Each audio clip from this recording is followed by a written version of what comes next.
Being joined by the head coach of the Concordia women's soccer team, Ryan Middendorf, on our post-game recap as the Falcons, the second seed, knock off the third seeded Edgewood College Eagles by a 3-0 score again. That saw all three goals in the final 45 minutes of play. And, Coach, first half of play, you guys were up 17-1 in shots. So what did you tell the team at halftime to kind of keep morale high? Because I got to believe up 17-1, yet nothing to show for it on the scoreboard. It's a little frustrating. Yeah, I mean, it was a little frustrating, but we have a really unique personality with this team this year, that they just know how to respond. And that was our message before the game, was just respond appropriately. Whether we're down, tied, up, whatever it is, just respond appropriately so that we can win this game. So it was more of, at halftime, just stay the course. Just keep pressing, just keep doing what we're doing, and eventually we'll put one away. We just need to be a little bit more consistent with our quality of crosses, and then focus in just a little bit more on our finishes. And that's what we did.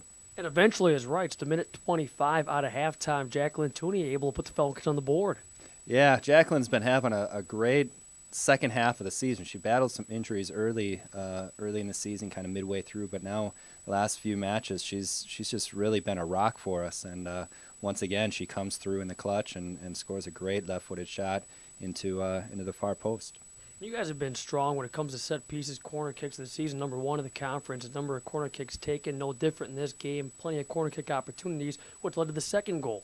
Right. With when you have a player who's 6 foot, you need to figure out ways to get set pieces, and we've worked on it quite a bit. Worked on ways of getting our corner kicks, getting our set pieces, putting a lot of pressure in their final third.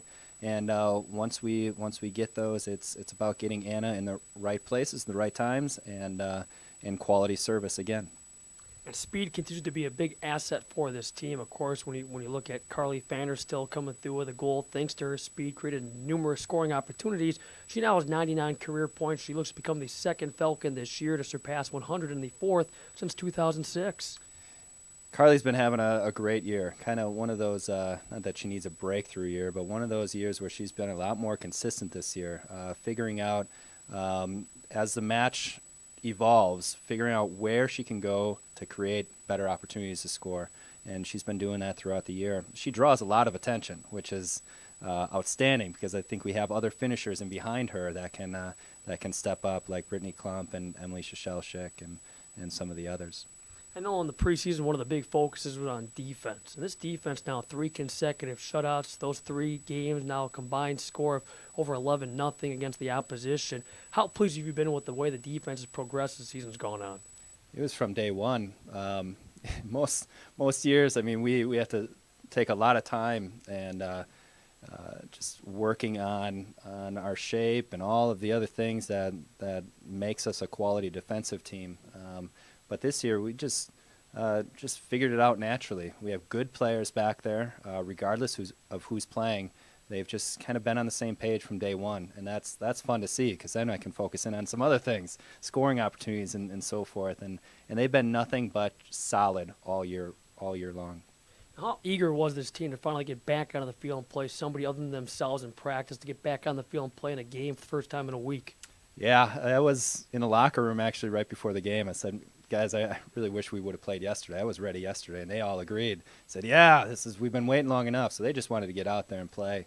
But looking back on it, it was good. We had a couple injuries, little nagging injuries, that we wanted to give a few more days of rest and recuperation, and I think it helped out. Jacqueline was one of those. Tooney was one of those that really could use a couple more days, and I think it paid off. And not to discredit the talent on this Falcon team, but were you surprised at all with how dominant you guys were today, considering what the matchup was just a couple of weeks ago? A little bit, yeah. I knew what we were capable of, and all season long we've been capable of matches like this.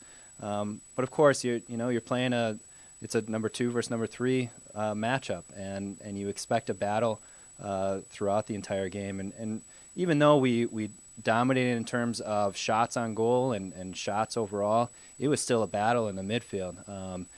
Edgewood certainly wasn't giving up or giving in at any point during the match, so we just had to stay in tune with the match, stay focused in, and I think the players did a really nice job of that. All right, so now it's on to the tournament championship for the first time in 8 years since the 2006 campaign, the first year of the NACC.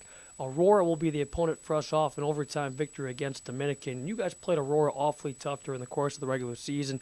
Your, I guess, initial thoughts at knowing that the Spartans once again will be on the other half of the championship matchup?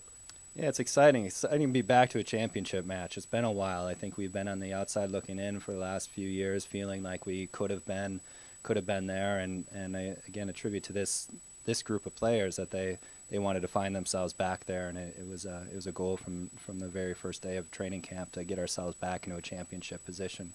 And we've done this. It's going to be a challenge against Aurora. When we played them, we played them really, really well. I thought at the end of that match, either team could have won that match. But they've been on a roll of late.